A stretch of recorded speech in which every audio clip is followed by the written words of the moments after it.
Question number 14. The friction coefficient between a road and the tire of a vehicle is 4/3.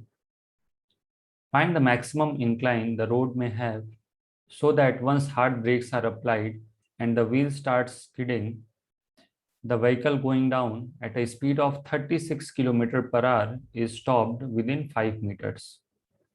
देखो बच्चों, यहाँ पे coefficient of friction दिया हुआ है 4/3.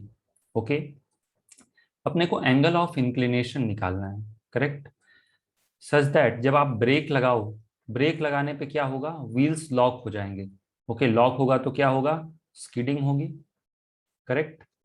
और ऐसे में हमें क्या करना है, जो व्हीकल की स्पीड थी 36 किलोमीटर पर आवर, उसे कितने डिस्टेंस में रोकना है, 5 मीटर में रोकना है. ओके, देखो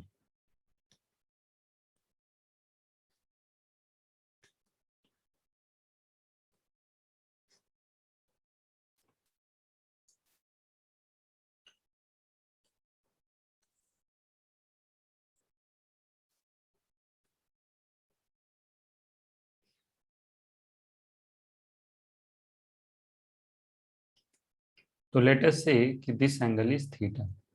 ओके, यहां से एक व्हीकल स्टार्ट होती है, आप ऐसे भी ड्रॉ कर सकते हो इसको.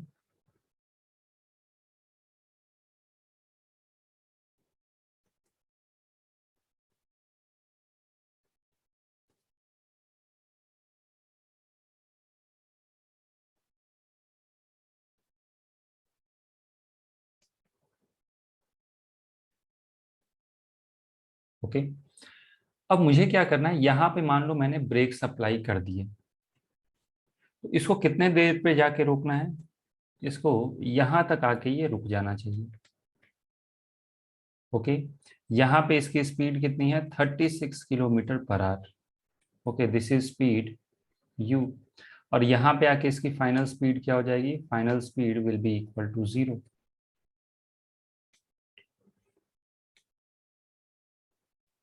This is initial speed u, और यहाँ पे फाइनल स्पीड होगा 0. डिस्प्लेसमेंट कितना होगा बच्चों, क्वेश्चन में क्या दिया है, ये 5 मीटर में रुक जाना चाहिए, तो this distance is equal to 5 metre. Correct. तो यदि इसको सॉल्व किया जाए, ध्यान से देखना. So what is initial speed, initial speed is 36 kilometre per hour. इसको क्या करेंगे हम लोग, मीटर पर सेकंड में कन्वर्ट करेंगे. याद भी होना चाहिए कि 36 का कितना हो जाएगा, 10. ओके, रट के नहीं, ये इतनी प्रैक्टिस हो. 18 मतलब 5 मीटर्स पर सेकंड, 36 किलोमीटर पर आवर मतलब 10 मीटर्स पर second.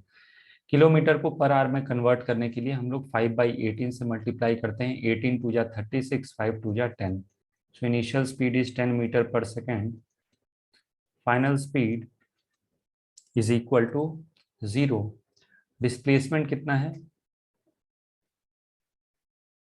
Is equal to 5 metres. Correct. Acceleration हमें नहीं पता है, तो हम लोग क्या यूज करेंगे, v² minus u square is equal to 2as.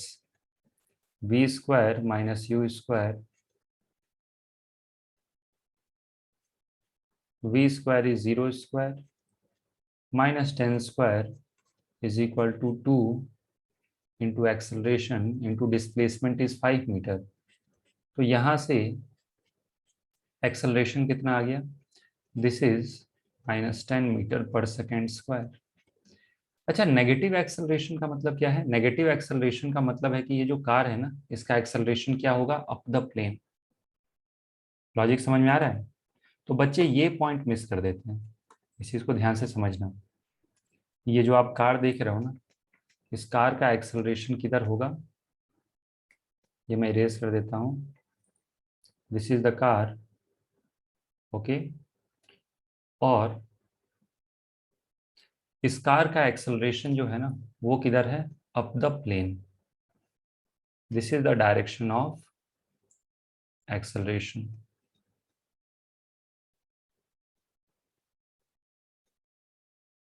समझ में आ रही मेरी बात. एक्सेलरेशन कितना है 10 मीटर पर सेकेंड स्क्वायर, लेकिन this is up the plane. Okay, तो यहाँ पे डायरेक्टली आप ये मत कर देना कि एक्सेलरेशन जो है ना वो जी sine theta minus mu g cos theta, वो तो नीचे की तरफ एक्सेलरेशन होता है, करेक्ट। ब्लॉक के लिए हमें एक फॉर्मूला याद रहता है, क्या होता है, ब्लॉक जब स्लाइड करता है तो उसका एक्सेलरेशन कितना होता है, जी sine theta minus mu g cos theta, वो एक्सेलरेशन होता है डाउन द प्लेन। यहाँ पे जो एक्सेलरेशन है वो अप द प्लेन है। मैं आपको लिख के दिखा देता हूँ formula, g sine theta minus mu cos theta. तो ये कौन सा एक्सेलरेशन होता है, जब ब्लॉक स्लाइड करता है नीचे की तरफ। ओके, उसका एक्सेलरेशन ये नीचे की तरफ होता है, लेकिन यहाँ पे तो एक्सेलरेशन किधर है, acceleration is up the plane. तो यहाँ पे आप चाहो तो कार का फ्री बॉडी डायग्राम ड्रॉ कर लो। नीचे की तरफ लगेगा mg, यहाँ पे लगेगा नॉर्मल,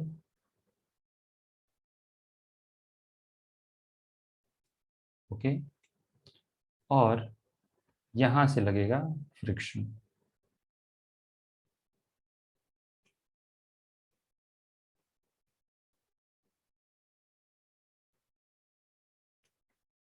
ओके, तो this is friction force, this is normal, and this is mg। अब आप चाहो तो mg के दो कंपोनेंट रिप्रेजेंट करके दिखा सकते हो यहाँ पे। Okay,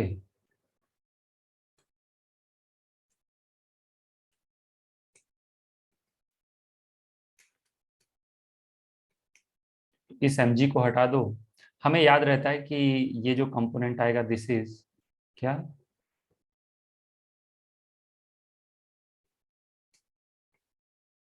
this is mg cos theta, correct. इसको क्या बोलते हैं हम लोग, cos component.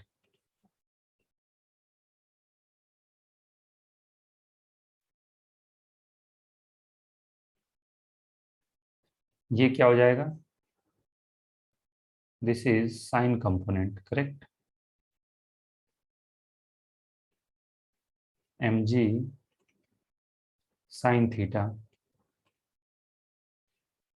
This is normal, और ये हो गया friction. Normal mg cos theta को बैलेंस कर लेगा। Okay, so normal is equal to mg cos theta. क्योंकि स्लाइडिंग हो रही है तो फ्रिक्शन जो होगा वो किसके इक्वल होगा, mu into normal, that is mu mg cos theta. Okay, तो ये आ गया यहाँ से फ्रिक्शन। अब डाउन द प्लेन देखा जाए तो फ्रिक्शन और mg साइन थीटा एक दूसरे को बैलेंस नहीं करेंगे। क्यों, क्योंकि इसका जो एक्सेलरेशन है वो क्या है, अप द प्लेन है।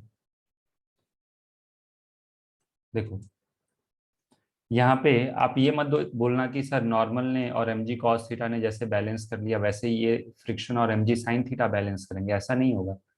क्या होगा, यहाँ पे जो ब्लॉक है ना इसका एक्सेलरेशन किधर है, या फिर जो कार है इसका एक्सेलरेशन है अप द प्लेन, तो हमारे लिए ये फ्रिक्शन है पॉजिटिव और mg साइन थीटा क्या है, नेगेटिव। मैं अप्लाई कर रहा हूँ F is equal to m a, तो friction is positive, mg sine theta is negative. समझ में आ रहा है क्यों, क्योंकि एक्सेलरेशन है अप द प्लेन। अब आप बोलोगे सर ये अप द प्लेन क्यों है, अभी थोड़ी देर पहले हमने डिराइव किया था। ओके, तो F minus m g sine theta is equal to mass into acceleration, correct. अब आप F की वैल्यू रख दो, this is mu m g cos theta minus m g sine theta is equal to m a. So what is acceleration, m से m cancel हो जाएगा, mu g cos theta minus g sine theta, correct. समझ में आ रहा है। अब अपने को ये थीटा की वैल्यू कैलकुलेट करनी है, क्योंकि ये अपने को थीटा नहीं पता है, नहीं म्यू पता है और ए पता है। तो चलो ए की वैल्यू रखते हैं यहाँ पे, A is equal to 10, mu is 4/3, G की वैल्यू भी क्या 10 रख दें, yes, this is cos theta minus 10 sine theta. Okay, so this is 10 से 10 कैंसिल होगा, this is 4/3 cos theta minus sine theta. Okay, अब ऐसे इक्वेशन को हम लोग कैसे सॉल्व करेंगे, तो ध्यान से देखो। आप यहाँ पे अज्यूम कर लो sine theta is equal to x. Okay, तो कॉस स्क्वायर थीटा मैं यहाँ पे लिख देता हूँ। तो एक फॉर्मूला होता है, क्या होता है ये, sine square theta plus cos square theta is equal to 1। इसका मतलब कॉस थीटा जो होगा ना, this will be under root of, मैं सिर्फ पॉजिटिव ही वैल्यू ले रहा हूँ यहाँ पे,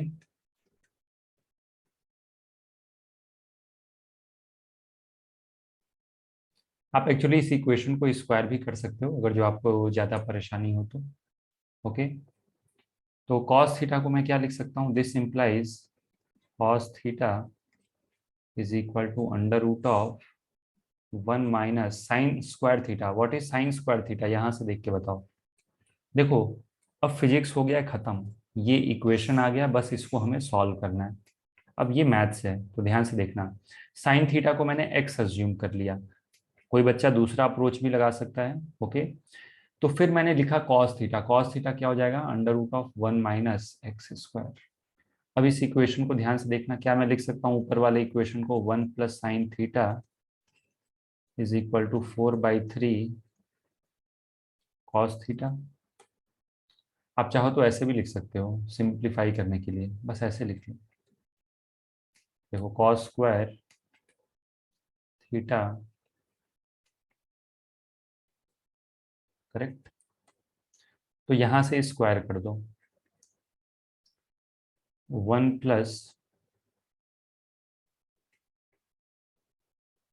स्क्वायर कर सकते हैं क्या,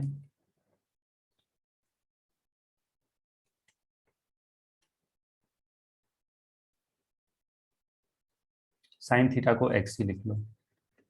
कॉस थीटा क्या हो जाएगा, cos theta is under root of 1 minus x square, जो यहाँ पे लिखा था। आप स्क्वायर करके भी डील कर सकते थे, मैंने ऐसे लिख दिया, चलो ठीक है। हर बच्चे का अलग अप्रोच हो सकता है इसको सॉल्व करने का, कैसे आप इक्वेशन सॉल्व कर रहे हो। तो ये मैंने क्या कर दिया, दिस इज 1, साइन थीटा को मैंने क्या लिख दिया, एक्स, 4/3 ये हो गया कॉस थीटा। अब दोनों तरफ स्क्वायर कर दो। एक्चुअली स्क्वायर करने के बाद हम ये वैल्यू सब्स्टिट्यूट कर सकते थे। ओके, तो ये हो जाएगा 1 प्लस एक्स का होल स्क्वायर, दिस इज 4/3 का स्क्वायर, और √1 माइनस एक्स स्क्वायर करोगे तो ये 1 माइनस एक्स स्क्वायर आ जाएगा, करेक्ट।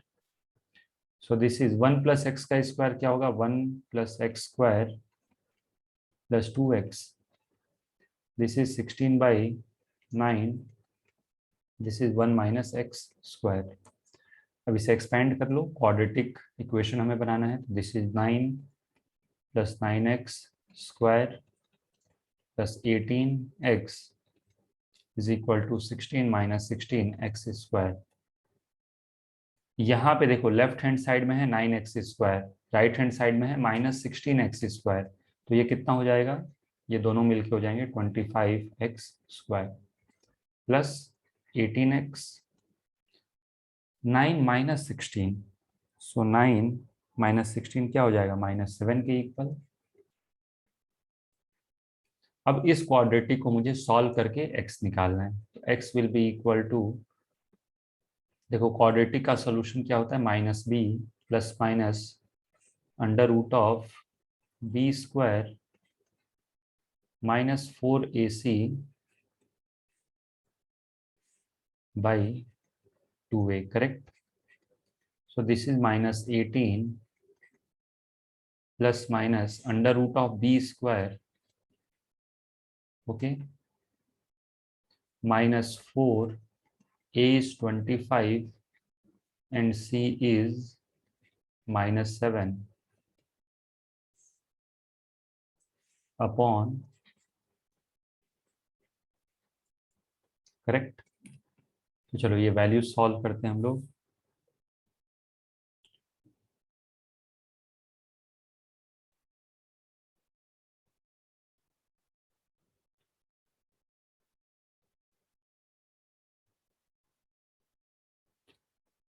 तो this is -18 plus minus under root of 1024 upon 50। तो 1024 का तो रूट निकालना बहुत ही आसान है। This is 32, so this is -18 plus minus 32 by 50। तो देखो यहाँ पे एक जो सॉल्यूशन आएगा, ओके, यहाँ पे एक जो सॉल्यूशन है वो क्या है, दिस इज -18 -32 अपॉन 50। एक बार हमने नेगेटिव ले लिया, और दूसरा क्या है, -18 प्लस 32 बाई 50। ये आ रही है एक्स की दो वैल्यूज। यहाँ पे दिख रहा है कि दिस इज इक्वल टू -1, और ये जो है this is 32 minus 18 divided by 50। तो दिस इज 0.28, करेक्ट, या फिर इसको आप लिख सकते हो 14/50। देखो जनरली हम लोग नेगेटिव वैल्यू को नेग्लेक्ट कर देते हैं, लेकिन आप इसमें सोचोगे ना कि ये नेगेटिव क्या सिग्निफाई कर रहा है, तो आपको पता चलेगा कि इसका मतलब क्या है। ओके, तो यहाँ पे हम लोग डिस्कस नहीं करेंगे कि इसका मतलब क्या है, लेकिन आप खुद से एक बार ट्राई कर सकते हो कि ये -1 सिग्निफाई क्या कर रहा है, क्या बोलना चाहता है -1 का मतलब। ओके, मैथ्स कुछ बोल रहा है आपसे -1 के हिसाब से। अब सोचो ये क्या बोलना चाहता है -1। ओके, जनरली हम लोग नेग्लेक्ट कर देते हैं, वो भी आप कर सकते हो, उसमें कोई दिक्कत नहीं है। So therefore x is equal to 14/50, या फिर 7/25। क्या एक्स साइन थीटा था? यस, तो साइन थीटा इज 7/25। 25 4 जा 100, 7 4 जा 28, तो दिस विल बी 0.28। तो हम लोग यहाँ से थीटा निकाल लेते हैं। Theta is sine inverse 0.28, correct.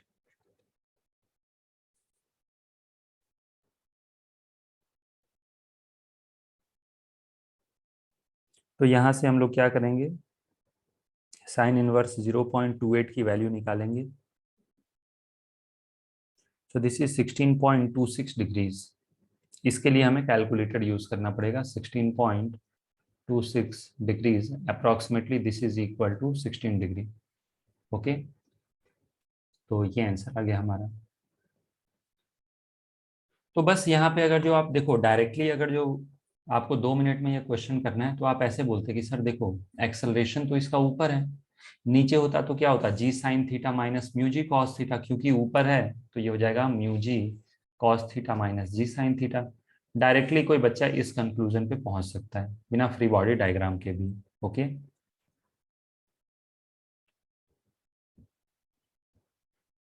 15, the friction coefficient between an athlete's shoes and the ground is 0.9।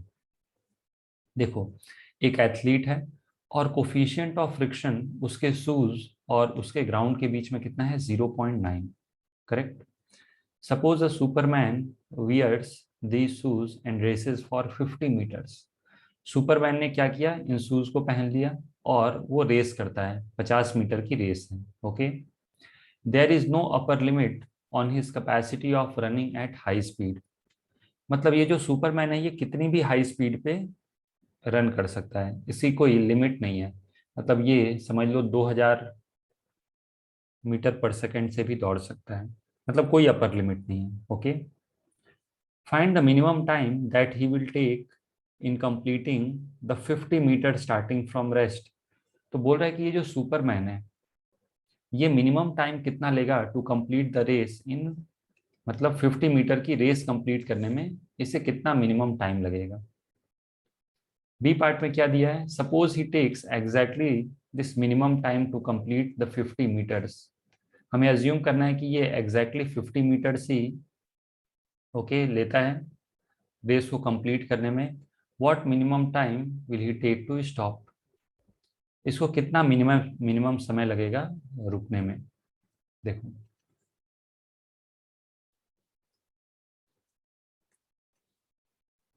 देखो कोई भी पर्सन है, ओके, यदि फ्रिक्शनलेस सरफेस होगा तो वो दौड़ नहीं पाएगा, ये कंसेप्ट है। ओके, तो कंसेप्ट क्या है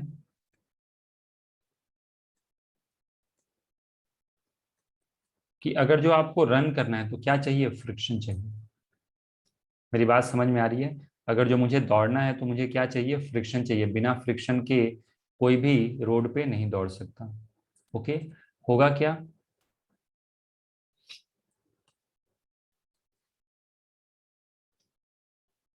जब हम लोग दौड़ेंगे तो हम हमारे पैर का जो मसल होगा ना वो क्या करेगा, ग्राउंड को पीछे की तरफ पुश करेगा।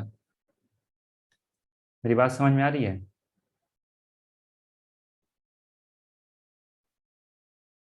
ओके, जो हमारा पैर है ना वो क्या करेगा, ग्राउंड को पीछे की तरफ पुश करेगा, और ग्राउंड क्या करेगा, हमारे पैर पे फ्रिक्शन लगाएगा आगे की तरफ। समझ में आ रहा है लॉजिक? तो जब कोई भी पर्सन जब वो रोड पे दौड़ेगा तो क्या होगा, इसके पैरों पे लगेगा फ्रिक्शन आगे। ओके, अच्छा, आप मैक्सिमम स्पीड से दौड़ना चाहते हो, करेक्ट? तो क्या करोगे, आप ऐसा दौड़ोगे कि मैक्सिमम फ्रिक्शन लगे। उससे ज्यादा अगर जो आप फोर्स लगाओगे तो पैर फिसल भी जाएगा। लॉजिक समझ में आ रहा है?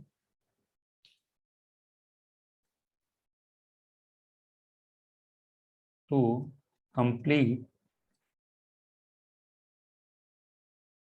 Race in minimum time,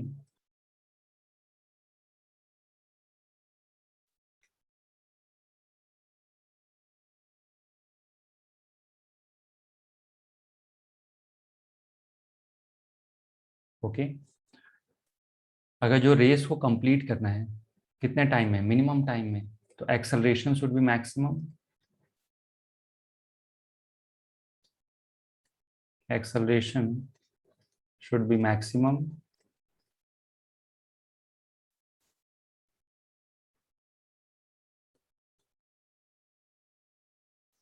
correct. और यदि एक्सेलरेशन मुझे मैक्सिमम चाहिए, ठीक है, फॉर मैक्सिमम एक्सेलरेशन, ये एक्सेलरेशन किसकी वजह से हो रहा है आप खुद बताओ। एक्सेलरेशन जो है क्या ये फ्रिक्शन की वजह से हो रहा है? Yes, so friction should be maximum. आप ये भी लिख लेना कि acceleration is due to friction, तो आप ऐसे लिख लो, since acceleration is due to friction,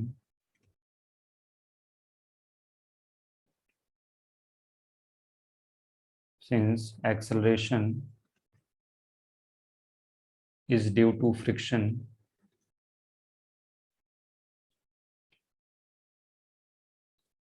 this implies friction should be maximum.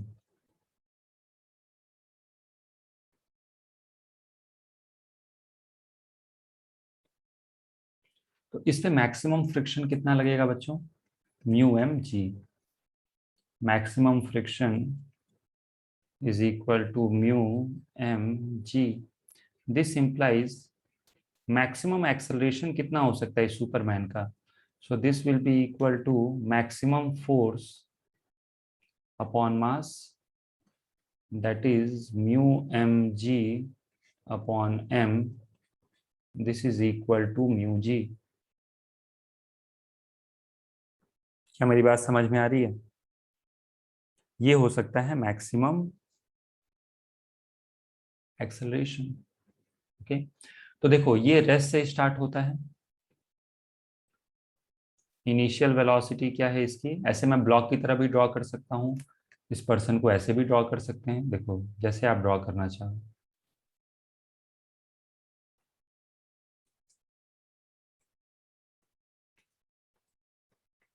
तो इसकी जो इनिशियल वेलोसिटी है वो क्या है, जीरो। इसको कितना डिस्टेंस मूव करना है, यहां से इसे यहां तक आना है, करेक्ट। कितना डिस्प्लेसमेंट है इसका,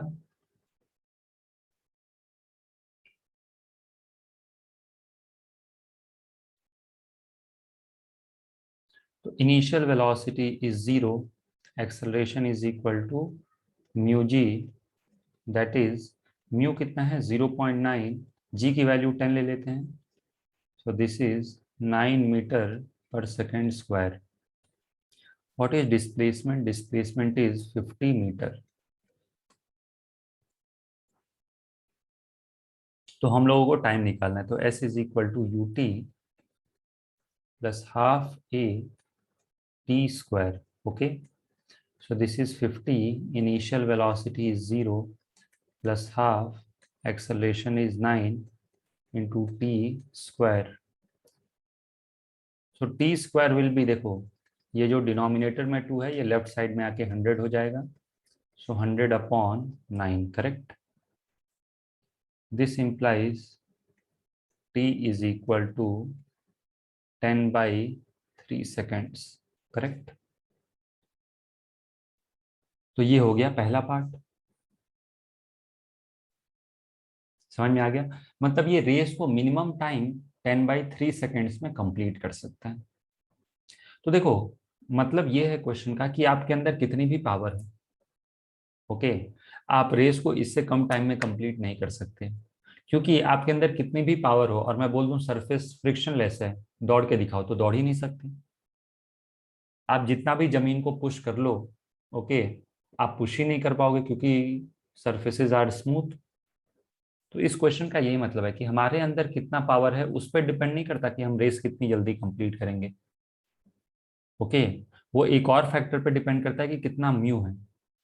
लेकिन रियल लाइफ में क्या होता है ना कि म्यू बहुत ज्यादा होता है. ओके, जो नॉर्मल आदमी की क्षमता होती है उससे काफी ज्यादा होता है, तो वहां दिक्कत नहीं होती है. Okay, B part. Suppose he takes exactly this minimum time to complete 50 metre. What minimum time will he take to stop. कितनी देर में ये रुकेगा. तो ये तो बहुत ही सिंपल क्वेश्चन है और कॉमन सेंस का क्वेश्चन है. देखो बी पार्ट में क्या बोल रहे हैं. बी पार्ट में इसने कहा कि इसने 50 मीटर कवर करने में कुछ टाइम लिया, करेक्ट. देखो मैं यहां ड्रॉ कर देता हूं ये. तो बोल रहा है कि इसे रुकने में अब कितना समय लगेगा.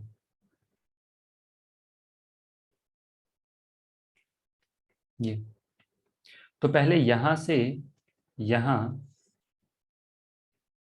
ये 50 मीटर कवर करता है.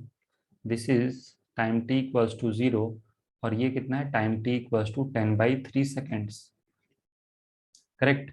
यहाँ पे क्या था, इसका एक्सेलरेशन जो था ना वो आगे की तरफ था. This is the acceleration, correct. अब यहां से इसे रुकना है, तो रुकने के लिए क्या करेगा, रुकने के लिए फ्रिक्शन पीछे लगेगा. हम लोग क्या करते हैं जब रुकना होता है, दौड़ रहे हैं तो पैर को हम लोग इस तरीके से जमीन पे रखते हैं ताकि फ्रिक्शन पीछे लगने लगे. काफी कॉम्प्लेक्स मैकेनिज्म होता है. जैसे कार चल रही है, करेक्ट, जब एक्सेलरेट करते हैं तो फ्रिक्शन आगे लगता है, आप ऐसे समझ लो. ओके, अगर जो पूरा प्रॉपर तरीके से नहीं सोचना चाहते, ओके, तो आप ऐसे सोचो कि जब हम लोग कार को एक्सेलरेट करते हैं तो उस पर फ्रिक्शन आगे लगता है, ब्रेक लगाते हैं तो फ्रिक्शन पीछे लगेगा. मतलब यहाँ पे से लेके यहाँ तक इस पे फ्रिक्शन आगे की तरफ लग रहा था. अब यहाँ से लेके यहाँ तक इसके ऊपर जो फ्रिक्शन है वो पीछे की तरफ लगना शुरू हो जाएगा. मेरी बात समझ में आई. तो इसका एक्सेलरेशन है, यहाँ पे इसने इनिशियल वेलोसिटी कितनी है 0. यहाँ पे इसकी वेलोसिटी कितनी हो जाएगी, acceleration into time, v is equal to u plus a t. Initial velocity is 0, देखो इसके पास कुछ वेलोसिटी v होगा. Okay, initial velocity is 0, acceleration is 9 into 10/3, so this is 30 meters per second. ये 30 मीटर पर सेकेंड की speed gain कर लेगा. अब क्या करना है, देखो अब हम लोग दोबारा ऐसे सॉल्व करेंगे. इसकी स्पीड कितनी है 30 मीटर्स पर सेकेंड. अब ये हो गई हमारी इनिशियल स्पीड. फाइनली इसे क्या करना है बच्चों, फाइनली इसे ऐसे यहाँ पे रुकना है. तो इसकी फाइनल वेलोसिटी क्या हो जाएगी, फाइनल वेलोसिटी इज 0. इसका एक्सेलरेशन किधर है, क्योंकि इस पे जो फ्रिक्शन है ना वो लग रहा है पीछे की तरफ. तो इसका जो एक्सेलरेशन होगा ना, इसका एक्सेलरेशन यहाँ से हो जाएगा पीछे की तरफ. देखो मैं अब यहाँ से लेके यहाँ तक के मोशन की एनालिसिस कर रहा हूँ. समझ में आ रही मेरी बात. तो मुझे ये पता करना है कि कितने देर में इसकी वेलोसिटी 0 होगी. तो इनिशियल स्पीड कितना है 30 मीटर्स पर सेकेंड। एक्सेलरेशन पिछली बार की तरह ही, फ्रिक्शन पीछे की तरफ लगेगा माइनस म्यू एम जी, मतलब म्यू एम जी पीछे की तरफ, तो एक्सेलरेशन म्यू जी हो जाएगा पीछे की तरफ। तो क्या मैं 9 metre per second square negative में लिखूंगा? बिल्कुल पिछले बार की एनालिसिस होगी। फ्रिक्शन कितना मैक्सिमम लगेगा म्यू एम जी, तो एक्सेलरेशन मैक्सिमम कितना होगा म्यू जी, लेकिन किस डायरेक्शन में, टुवर्ड्स लेफ्ट, तो ये नेगेटिव आएगा। फाइनल वेलोसिटी जीरो, और हमें निकालना है कि कब ये फाइनल वेलोसिटी जीरो होगा। तो v is equal to u plus a t. Final velocity zero, u is 30, this is -9 into t. तो यहां से आप देखोगे कि ये फिर से 10/3 सेकेंड्स में ही रुक रहा है। अब देखो, इतना समझाने के लिए मैंने सॉल्व किया। अगर जो आपको क्वेश्चन सॉल्व करने आता है तो ये दिमाग में ही आप कर लेते। कैसे? जितना एक्सेलरेशन है उतना ही रिटार्डेशन है, करेक्ट? जितना एक्सेलरेशन है उतना ही रिटार्डेशन है, मतलब जितना देर एक्सेलरेट करेगा उतना ही टाइम उसका रिटार्डेशन भी होगा, क्योंकि पहले रेस्ट से कुछ मैक्सिमम स्पीड गेन किया था, फिर मैक्सिमम से फिर से रेस्ट पे आ रहा है, और magnitude of acceleration and retardation is same, तो टाइम भी सेम ही लगेगा। ओके।